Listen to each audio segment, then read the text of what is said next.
আসসালামু আলাইকুম প্রিয় দর্শক।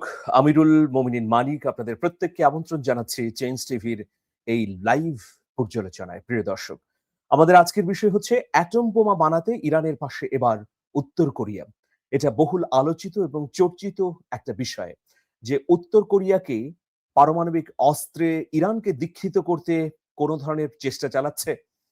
উত্তর কোরিয়ার সঙ্গে ইরানের সম্পর্কই বা কি? দেখুন, শত্রুর শত্রু বন্ধু, এই তো হচ্ছে নিয়ম।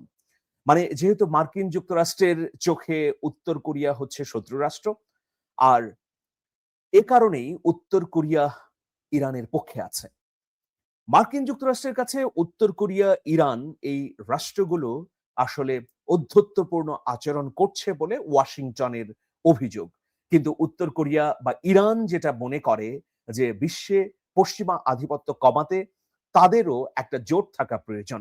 যদিও এখন পর্যন্ত উত্তর কোরিয়া বা ইরানের মধ্যে কোনো জোট গড়ে ওঠেনি, কিন্তু পরোক্ষভাবে নানা ধরনের সাহায্য সহযোগিতা, সেটা সামরিক ক্ষেত্রে, অর্থনৈতিক ক্ষেত্রে এবং কূটনীতির ক্ষেত্রে তো আছেই। তো সেই জন্যে অনেকে মনে করেন যে ইরানকে আরো সামরিকভাবে অগ্রগতির দিকে নিয়ে যেতে উত্তর কোরিয়ার একটি ভূমিকা রয়েছে। সত্যিই কি তাই? সেটা নিয়েই আজকে বিশ্লেষণ করব। দেখুন, এই যে ৪০ দিনের যুদ্ধ হলো ইরান এবং মার্কিন যুক্তরাষ্ট্রের মধ্যে, এর আগে গত ২ বছরে ইরানের উপর অব্যাহতভাবে মার্কিন যুক্তরাষ্ট্র এবং ইসরায়েলের হামলা। এই হামলার মধ্যে সবসময় কিন্তু প্রকাশ্যে বিভিন্ন বক্তব্য, বিবৃতি এবং মন্তব্য করে পাশে থেকেছেন উত্তর কোরিয়ার সর্বোচ্চ নেতা কিম জং উন। প্রিয় দর্শক, তবে উত্তর কোরিয়ার গোয়েন্দা সংস্থা সাম্প্রতিক সময়ে বলছে যে তারা একটা নিরাপদ দূরত্ব বজায় রাখছে ইরানের সঙ্গে। কারণ ইরানের যে যুদ্ধ, এটি অত্যন্ত বিপজ্জনক। এর পক্ষে বা বিপক্ষে যাবার কোনো সুযোগ নেই। তবে পেন্টাগনের কর্মকর্তারা বলছেন যে ইরান এই ৪০ দিনের যুদ্ধে যেসব ক্ষেপণাস্ত্র হামলা করেছে বা প্রয়োগ করেছে, এর মধ্যে উত্তর কোরিয়ার বিভিন্ন মডেলের ক্ষেপণাস্ত্র রয়েছে। দেখুন, গত কয়েক দশক ধরেই উত্তর কোরিয়া ইরানকে নানাভাবে সহযোগিতা করছে। যুদ্ধাস্ত্র দিয়ে, যুদ্ধের কাঁচামাল দিয়ে, যুদ্ধ তৈরির ফর্মুলা তৈরি, যুদ্ধাস্ত্র তৈরির ফর্মুলা দিয়ে।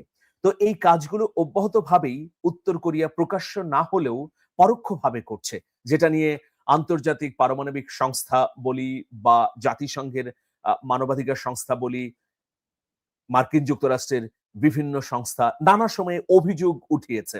কিন্তু উত্তর কোরিয়া বরাবরই বলেছে যে ইরানের সঙ্গে আমার যে সম্পর্ক সেটা স্বাভাবিক। এই স্বাভাবিক সম্পর্কের বাইরে তাদের সঙ্গে সামরিক কোনো সম্পর্ক নেই, প্রিয় দর্শক। কিন্তু এখন আমরা দেখতে পাচ্ছি যে এই যে ধরুন রাশিয়া ইউক্রেনের যে যুদ্ধ হচ্ছে, এখানে রাশিয়া যেসব ড্রোন হামলা করছে, সেই সব ড্রোন ইরানের প্রযুক্তিতে তৈরি বলে সুস্পষ্টভাবেই প্রমাণ পাওয়া গেছে। যেমন ইরানের শাহেদ ড্রোন, এই ড্রোনের আদলে রাশিয়া নতুন প্রযুক্তিতে খানিকটা পরিবর্তন করে যে ড্রোন তৈরি করেছে, সেই ড্রোন দিয়ে ইউক্রেন যুদ্ধে বিপুল সাফল্য অর্জন করেছে। আবার ইরান গত কয়েকদিন আগে মধ্যপ্রাচ্যে কুয়েতে যে হামলা করেছে, সেই হামলার সময় যে ক্ষেপণাস্ত্র ব্যবহার করেছে, সেই ক্ষেপণাস্ত্রের মধ্যে কিছু সংখ্যক ক্ষেপণাস্ত্র উত্তর কোরিয়ার মডেলের আছে বলেও কোনো বিশ্লেষক দাবি করে থাকেন। তো সেটা যাই হোক, সাম্প্রতিক সময়ে উত্তর কোরিয়ার সর্বোচ্চ নেতা কিম জং উন একটি চাঞ্চল্যকর মন্তব্য করেছেন। তিনি বলেছেন যে ইরানের পারমাণবিক শক্তিধর রাষ্ট্র হবার বৈধ অধিকার আছে। তিনি উদাহরণ দিয়ে বলেছেন যে আজকে যদি উত্তর কোরিয়া পারমাণবিক শক্তিধর না হতো, তাহলে মার্কিন যুক্তরাষ্ট্র উত্তর কোরিয়াতে আগ্রাসন চালাতো বা হামলা করত। দেখুন, উত্তর কোরিয়া পশ্চিমা বিশ্বের আধিপত্য মানে না বলেই তার প্রতিবেশী রাষ্ট্র দক্ষিণ কোরিয়ার সঙ্গে কিন্তু দহরম মহরম সম্পর্ক মার্কিন যুক্তরাষ্ট্রের। আপনারা জানেন যে দক্ষিণ কোরিয়া সবসময় উত্তর কোরিয়ার বিরুদ্ধে অভিযোগ ওঠায় যে তার দেশের স্বাধীনতা এবং সার্বভৌমত্ব বিঘ্নিত হচ্ছে উত্তর কোরিয়ার কারণে। যে কারণে দক্ষিণ কোরিয়া মার্কিন যুক্তরাষ্ট্রের কাছে ধর্ণা দিয়ে আকাশ প্রতিরক্ষা ব্যবস্থা এনেছে। এই মার্কিন যুক্তরাষ্ট্রের আকাশ প্রতিরক্ষা ব্যবস্থার মাধ্যমেই কিন্তু এখন খানিকটা ক্ষেপণাস্ত্রের হামলা থেকে রক্ষা পাবার আশা খুঁজে পেয়েছে দক্ষিণ কোরিয়া। তো এর মধ্যে আবার এই যুদ্ধকালীন অবস্থায় দক্ষিণ কোরিয়া থেকে আকাশ প্রতিরক্ষা ব্যবস্থা ইসরায়েলে নিয়ে গেছে ওয়াশিংটন। কারণ ইসরায়েলের আকাশ প্রতিরক্ষা ব্যবস্থা প্রায় ধসে গিয়েছিল। তো যাই হোক, ওই যে কিম জং উনের ওই বক্তব্যে ফিরে আসি। তিনি বলেছেন যে সে কারণেই পশ্চিমা আধিপত্য থেকে রক্ষা পেতে হলে অবশ্যই প্রত্যেকটি রাষ্ট্রের উচিত যে তাদের পারমাণবিক কর্মসূচি থাকা। তো দেখুন, এটা কিন্তু খুব আলোচিত একটি মন্তব্য এবং এই মন্তব্যের পর তোলপাড় হয়েছে পশ্চিমা বিশ্বের কূটনীতিকদের মধ্যে যে তিনি সরাসরি এইরকম মন্তব্য করলেন যেটা আসলে ওয়াশিংটনের বিরুদ্ধে যুদ্ধ ঘোষণার শামিল। আপনারা নিশ্চয়ই দেখেছেন যে মার্কিন যুক্তরাষ্ট্র এবং ইরানের এই যুদ্ধের মধ্যেও উত্তর কোরিয়া মিসাইল বা নতুন ধরনের ক্ষেপণাস্ত্রের উৎক্ষেপণ করেছে। এসব দূরপল্লার ক্ষেপণাস্ত্র সেগুলোতে আবার পারমাণবিক অস্ত্র বহনেও সক্ষম। পৃথিবীতে কয়েকটি দেশ বিশাল দূরপাল্লার ক্ষেপণাস্ত্র তৈরিতে সক্ষম। এর মধ্যে চীন, উত্তর কোরিয়া, মার্কিন যুক্তরাষ্ট্র এবং ফ্রান্স। ১২০০ কিলোমিটার পাল্লার ক্ষেপণাস্ত্র তারা তৈরি করেছে। মানে এই ক্ষেপণাস্ত্রগুলো আন্তঃমহাদেশীয় ব্যালিস্টিক ক্ষেপণাস্ত্র। উত্তর কোরিয়া থেকে যে কোনো উপমহাদেশে হামলা চালানো যাবে, পৃথিবীর যে কোনো প্রান্তে আঘাত করা সম্ভব। তার মানে উত্তর কোরিয়া বিশ্বের শ্রেষ্ঠ ধনী রাষ্ট্র না হলেও সামরিক ক্ষেত্রে কিন্তু নানাভাবে তারা এগিয়ে গেছে। এখন দেখুন, আমাদের সামনে আরো দুটি বিষয় আছে। প্রথম বিষয় হচ্ছে এটা আন্তর্জাতিক আণবিক সংস্থার তরফে পাওয়া। তারা বলেছে যে ইরান ইতোমধ্যে ৬০% সমৃদ্ধ করতে পেরেছে ইউরেনিয়ামকে। আপনাদের জেনে থাকবার কথা যে ৯০% সমৃদ্ধ করা গেলেই ইউরেনিয়াম দিয়ে পারমাণবিক অস্ত্র বানানো সম্ভব। তো এই ৯০% এখনো পৌঁছতে পারেনি বলে আন্তর্জাতিক আণবিক সংস্থা জানিয়েছে। তবে পেন্টাগন সহ অন্যান্য বেশ কিছু সংস্থা এটা বলছে যে ইরান মধ্যে পারমাণবিক অস্ত্র তৈরিতে সক্ষম হয়েছে। যাই হোক, আণবিক সংস্থার তথ্য অনুযায়ী ইরানের হাতে যে পরিমাণ সমৃদ্ধ ইউরেনিয়াম আছে তাতে ৯ থেকে ১৩টি পারমাণবিক অস্ত্র উৎপাদন করা সম্ভব। কদিন আগে পেন্টাগনের একজন শীর্ষ সাবেক কর্মকর্তা বলেছেন যে ইরান ৭ দিনের মধ্যে অন্তত ৩টি পারমাণবিক অস্ত্র তৈরি করতে পারবে।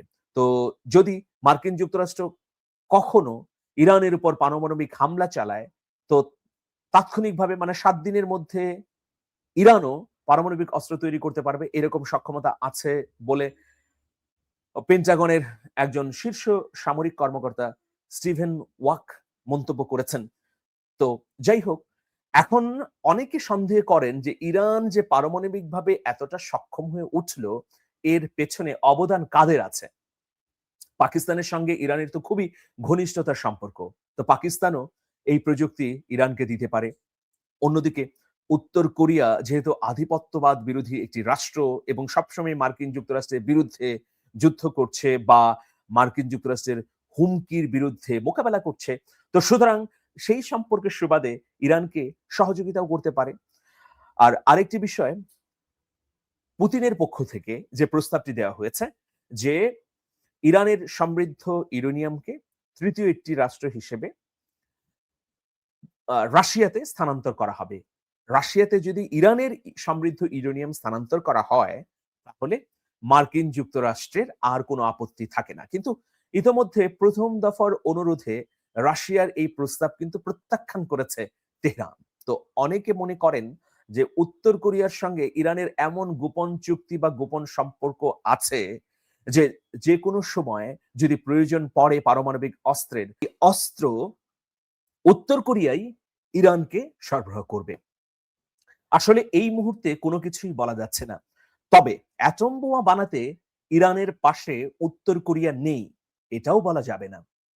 আসলে আন্তর্জাতিক শক- আহ, আন্তর্জাতিক শত্রু মিত্র বা শক্তি কোন দিকে যাচ্ছে এর জন্য মধ্যপ্রাচ্যের পরিস্থিতির দিকে আমাদের নজর রাখতে হবে। এটা খুবই গুরুত্বপূর্ণ একটা যুদ্ধক্ষেত্র। এই রণক্ষেত্রের যুদ্ধের প্রকৃতি কোন দিকে যাচ্ছে সেটার উপর কিন্তু বৈশ্বিক শক্তির সমীকরণও নির্ভর করছে। দেখুন, ৪০ দিনের ইরানের যুদ্ধ এমন একটি মাইলস্টোন তৈরি করেছে যে অনেকেই এখন এই যুদ্ধ নিয়ে গবেষণা করছে। উত্তর কোরিয়া যুদ্ধের প্রত্যেকটি ধাপ পুঙ্খানুপুঙ্খভাবে বিশ্লেষণ করছে এই কারণে যে ভবিষ্যতে যদি মার্কিন যুক্তরাষ্ট্রের সঙ্গে যুদ্ধ করতেই হয় তাহলে যেন দুর্বার গতিতে সাফল্য আনতে পারে। দেখুন, মার্কিন যুক্তরাষ্ট্রের সঙ্গে উত্তর কোরিয়ার কি সরাসরি যুদ্ধ হবে? না, হবে না। হয়তো দক্ষিণ কোরিয়াকে দিয়ে উত্তর কোরিয়ার বিরুদ্ধে যুদ্ধ করাবে মার্কিন যুক্তরাষ্ট্র। আর সেই যুদ্ধে অপ্রতিরোধ্য হয়েই বিজয়ী হতে চায় কিম জং উন।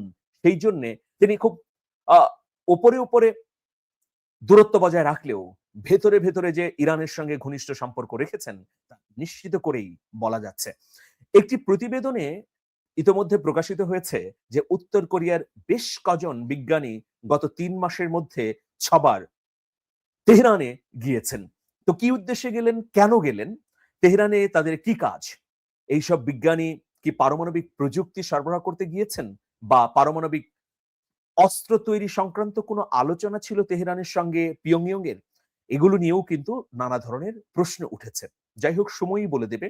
তবে এই দাবিটি একেবারে উড়িয়ে দেয়া যাচ্ছে না যে অ্যাটম বোমা বানাতে ইরানকে সহযোগিতা করছে না উত্তর কোরিয়া বা সহযোগিতা করছে উত্তর কোরিয়া।